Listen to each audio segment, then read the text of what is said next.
할렐루야. 12월 13일 금요일 새벽입니다. 어서 돌아오 1절 3절 찬양 올려드리겠습니다. 어서 돌아오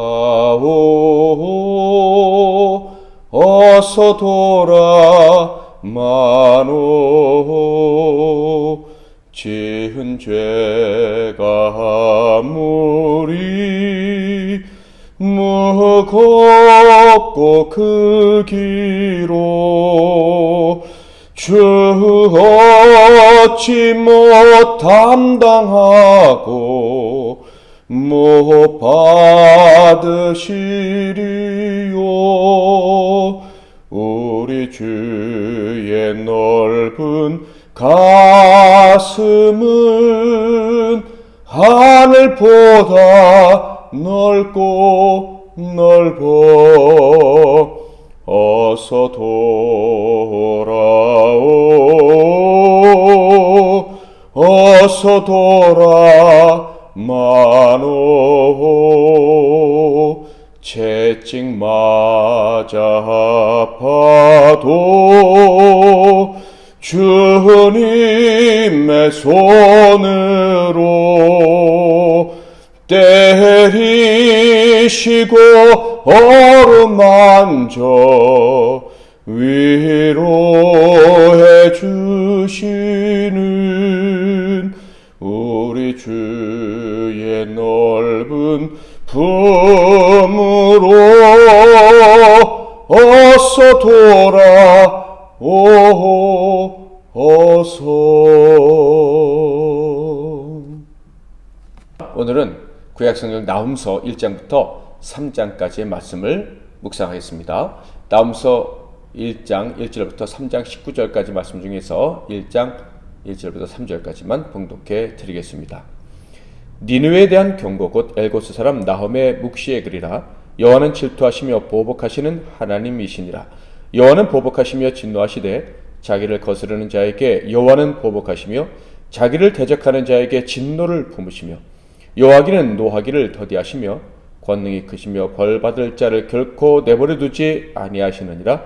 여호와의 길은 회오리바람과 광풍에 있고 구름은 그의 발에 티끌이로다. 아멘. 오늘은 징계 중에도 위로하시며 징계 중에도 위로하시며 라는 제목으로 하나님 말씀을 상고하겠습니다. 구약 성경의 예언서들 중에서 이방 나라들에 대한 예언을 담고 있는 책은 총 3권이 있습니다.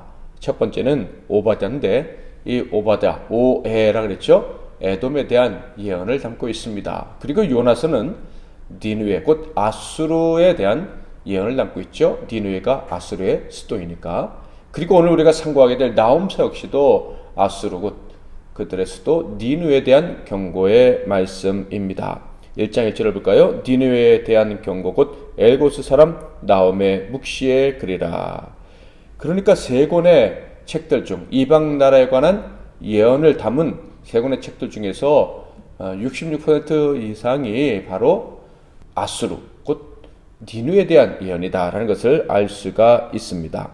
자, 그런데 아수르에 대한 예언의 책인 요나와 나훔은 그 성격이 완전히 반대라는 것을 알 수 있습니다. 요나서는 아수르의 니느웨를 구원하기 위한 구원의 말씀, 회개의 선포가 니느웨 성 사람들에게 전해진 것이고요. 그런데 나훔서는 유다 백성들에게 니느웨 성에 대한 심판을 외친 말씀입니다.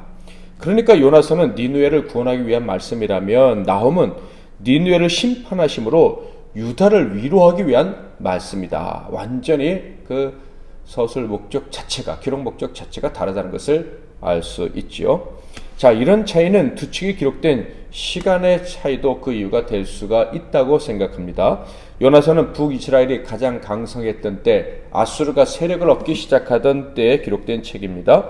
이에 비해 나훔서는요, 요나서가 기록된 때로부터 90년 이상이 훨씬 지난 때에 기록된 책인데, 그때가 언제냐 하면 바로 아수르가 초강대국으로 성장했다가 수명을 다하고 멸망하던 때, 멸망하기 직전이었습니다. 이 말인 즉슨 요나의 때 그들의 나라가 성장하기 시작할 때, 그들의 교만이 차오르기 시작할 때 하나님의 은혜로 그들이 구원을 경험해 했지만 결국 심판을 받게 될 것이다 라는 말씀이 되겠죠. 실제로 그들의 악, 즉 아수르의 악은요, 고대 세계에 존재했던 모든 나라들 중에서 가장 악질적인 것이었습니다. 나훔 선지자는 그들의 악을 고발했는데요, 그 일부만 살펴보면 3장 1절부터 4절, 화 있을 진저 피의 성이요 그 안에는 거짓이 가득하고 포악이 가득하며 탈취가 떠나지 아니하는도다. 휙휙하는 채찍소리, 윙윙하는 병거 바퀴소리, 뛰는 말 달리는 병거, 충돌하는 기병, 번쩍이는 칼, 번개 같은 창, 죽임 당한 자의 때, 죽음의 큰 무더기, 무수한 시체여 사람이 그 시체에 걸려 넘어지니 이른 마술에 등한 미모의 음녀가 많은 음행을 함이라. 그가 그의 음행으로 여러 나라를 미혹하고 그의 마술로 여러 족속을 미혹하느니라. 그런데 이런 성경의 표현 자체가 끔찍하지만 실제로 그들이 각 나라에 자행했던 악은요, 이와 비교할 수도 없을 정도로 이 말씀이 약하다고 생각될 정도로 잔혹한 것들이었습니다. 그들은 수많은 사람들을 비참하게 죽였을 뿐만 아니라 그 죽임을 당한 시체들을 모욕하기를 서슴지 않았습니다. 산채로 사람의 가죽을 벗기기도 했고 갈고리에 끼어 끌고 가는 등 말로 할 수 없는 잔악한 짓들을 저질렀는데 심지어 임산부와 유아들까지도 무수히 살해했다고 합니다. 북이스라엘을 멸망시킨 후에는요, 약 2만 7천 명의 사람을 포로로 끌고 갔고 그 수만큼 사마리아 성에 살게 해서 사마리아 사람들의 정체성을 완전히 망가뜨려 버렸어요. 더 이상 우리는 선민이다라는 생각을 갖지 못하도록 영적으로 잔인한 짓을 저지른 족속이 바로 아수르, 그 어떤 나라도 행하지 않았던 일들을 행했던 사람들입니다. 하나님은요, 그들의 나라가 세워질 때부터 그들이 얼마나 간악한 자들인지를 아셨어요. 즉 그들이 얼마나 하나님의 백성들을 심하게 괴롭힐 것인지를 아셨다라는 거예요. 그래서 그들에게 회개할 기회를 주셨습니다. 니느웨 사람들도 하나님의 피조물이니까 죄에서 벗어날 기회를 주신 것이기도 했지만 그들의 죄로 말미암아 하나님의 심판을 받을 이스라엘이 심판의 시기가 그들에게 늦게 찾아오도록 그들을 조금이라도 회개할 기회를 더 주시기 위해서 아수르의 심판을 미뤄 주신 것이었죠. 그러나 아수르는요, 그들의 죄악에도 불구하고 베풀으신 하나님의 은혜, 그들에게 주신 하나님이 베풀어 주신 기회를 경험했음에도 불구하고 다시 악을 행하고 말았습니다. 그런데 그 악이요, 다른 어떤 나라들보다 더 심각했습니다. 그러므로 그들은요, 더 무서운 하나님의 심판을 받을 수밖에 없었던 것입니다. 하나님은 결국 나훔 선지자를 통해서 그들 나라에 대한 심판을 선언하시게 되는데, 여기서 중요한 것은요, 그 심판 예언에 대한 청중은 아수르, 그리고 그 아수르의 수도 느느웨 사람들이 아니었다라는 거예요. 그 청중은 유다 사람들이었다라는 거예요. 그 이유는 무엇이겠습니까? 아수르는 더 이상 기회가 없기 때문이었죠. 그리고 더 큰 이유가 있었는데 바로 유다를 위로하시기 위함이었습니다. 이미 잔혹하게 유다를 그 당시에도 아수르가 괴롭히고 있었거든요. 이 아수르에 대한 심판을 하나님이 선언하심으로 말미암아 그 고통당하던 유대인들이 조금이나마 소망을 갖고 위로를 받게 하시려고 하나님이 나훔으로 하여금 아수르에 대한 예언을 하게 하셨다라는 거예요. 1장 2절과 3절을 읽어볼까요? 여호와는 질투하시며 보복하시는 하나님이시니라. 여호와는 보복하시며 진노하시되 자기를 거스르는 자에게, 여호와는 보복하시며 자기를 대적하는 자에게 진노를 품으시며, 여호와는 노하기를 더디하시며 권능이 크시며 벌받을 자를 결코 내버려두지 아니하시느니라. 여호와의 길은 회오리바람과 광풍에 있고 구름은 그의 발에 티끌이로다. 나훔이라는 이름의 뜻은 위로, 안위입니다. 나훔은요, 그에게 주신 이름에 걸맞게 하나님의 백성들을 괴롭히는 자들에 대한 심판을 선언하므로 하나님의 백성들을 위로할 수가 있었죠. 다음 구절을 보면 아수르, 즉 니느웨에 대한 심판 예언은 유다를 위로하기 위한 것이었음을 확실하게 알 수가 있는데요. 나훔서 1장 15절, 볼지어다 아름다운 소식을 알리고 화평을 전하는 자의 발이 산 위에 있도다. 유다야, 내 절기를 지키고 내 소원을 갚을지어다. 악인이 진멸되었으니 그가 다시는 내 가운데로 통행하지 아니하리로다 하시니라. 2장과 3장에 보면 이 사악하고 교만했던 니느웨가 얼마나 비참하게 멸망하게 되는지를 소상하게 설명해 주시는데요. 일부만 보면 3장 18절 19절 아수르 왕이여 내 목자가 자고 내 귀족은 누워 쉬며 내 백성은 산들에 흩어지나 그들을 모을 사람이 없도다. 내 상처는 고칠 수 없고 내 부상은 중하도다.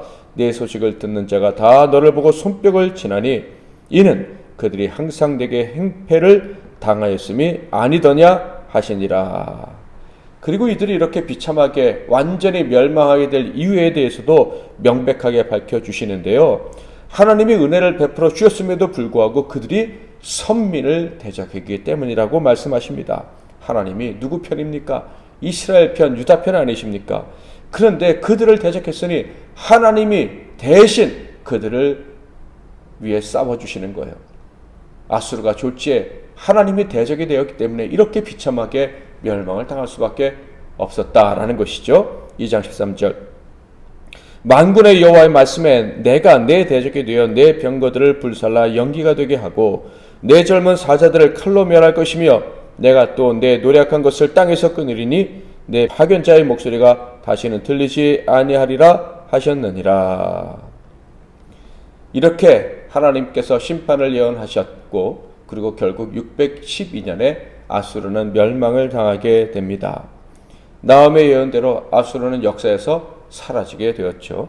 그런데 이때가 언제입니까? 바로 유다가 멸망하기까지 30년도 남지 않았던 때입니다. 유다는 아수르에 이어 일어난 바벨론에 의해 멸망을 당하게 될 것이기 때문이죠. 자, 그렇다면 이 예언이 선포되어 유다를 위로하시던 때, 그때는요, 바로 유다에게도 하나님의 심판이, 하나님의 징계가 임할 것이라는 것이 선언되었던 때인 거예요. 여기서 우리는 아주 놀라운 사실을 발견하게 되죠. 하나님은 당신의 백성들을 향해서 채찍을 드실 때조차도 그들을 위로하기 원하시는 아버지다라는 거예요. 때리시고 어루만지신다. 이 아버지의 마음을 아버지들은, 어머니들은 아실 거예요.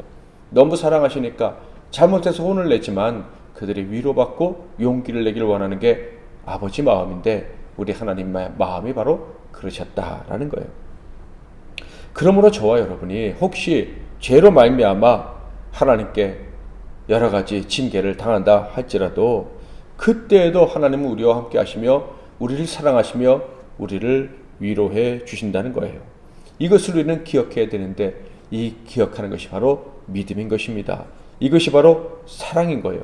이 믿음, 이 아버지를 향한 사랑으로 우리는 어려움을 당하고 고통을 당하고 심지어 하나님께 징계를 당할 때에도 하나님의 품으로 파고들어야 하는 거예요.